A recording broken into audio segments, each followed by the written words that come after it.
Hi, my most amazing artists. Today I'm going to show you how to use some organic shapes to create leaves on your paper. So I collected some leaves from my yard last night, and I am going to start tracing them onto my paper. You'll notice we looked at the leaves today during class, and you'll notice they have an interesting shape, and every leaf is different that we have. So there are some repeats at your table, but I have 4 different kinds of leaves from 4 different kinds of trees, and they're in all different shapes and sizes. But we want to focus on the fact that the leaves have an organic shape. So they're not a rectangle, a triangle, a circle. They don't have a specific name that we usually talk about in math class. So these shapes are a leaf. We can call them a leaf, and they do have a name, but they are organic. They are all different, but they all represent leaves. So you're going to use some crayons to trace your leaves, but before I do that, I'm going to write my name on the back and then flip my paper over, and now I'm going to trace my leaf using my black crayon.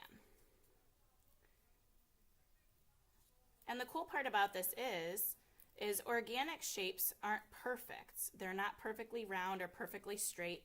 So if your leaf looks a little bit wobbly, it's okay because we're going to add some lines to make it look more like a real leaf. So after I'm done drawing my leaf shape, I'm going to, well, a shape is closed, I should have done that. I'm going to add what's called the veins, which are the lines that go through the leaf and the stem. So I'm going to make the line that goes down the middle, and that connects to the stem, and I can make the stem a little thicker. And then I also have lines that go out to the outside of the leaf like that. So now it looks more like a realistic leaf. I'm going to do that a couple of times with some different shapes of leaves. This leaf is a little bit thinner. Still a leaf, still the leaf shape. And if I am putting it near another leaf, I'm not going to trace it on top of the leaf. I'm going to stop when I get to those other lines so they can do what's called overlapping. So here, the red leaf was on top of the green leaf. So now I'm going to add the veins in and the stem using some lines. Okay, and I'm going to do that to fill up my paper. I can even put one off the paper and not make the total shape of the leaf because this leaf is really huge.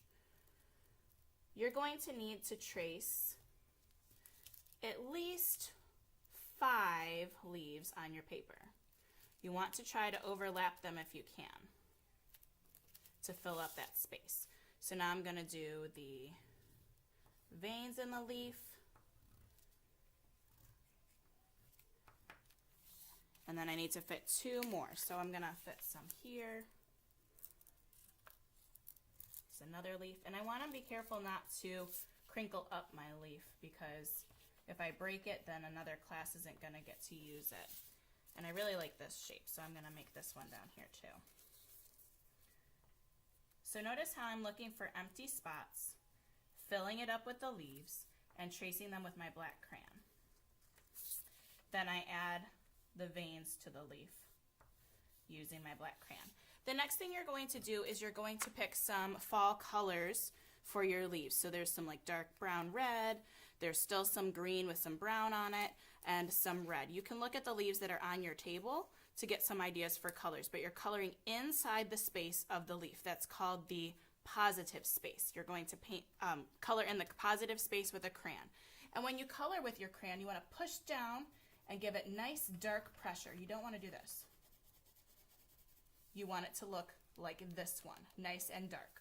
So you're going to push down a little bit hard with your crayon to make those nice dark orange colors or whatever color you're using, filling in the space completely. You want to cover up all the white inside that negative or the positive space, I'm sorry.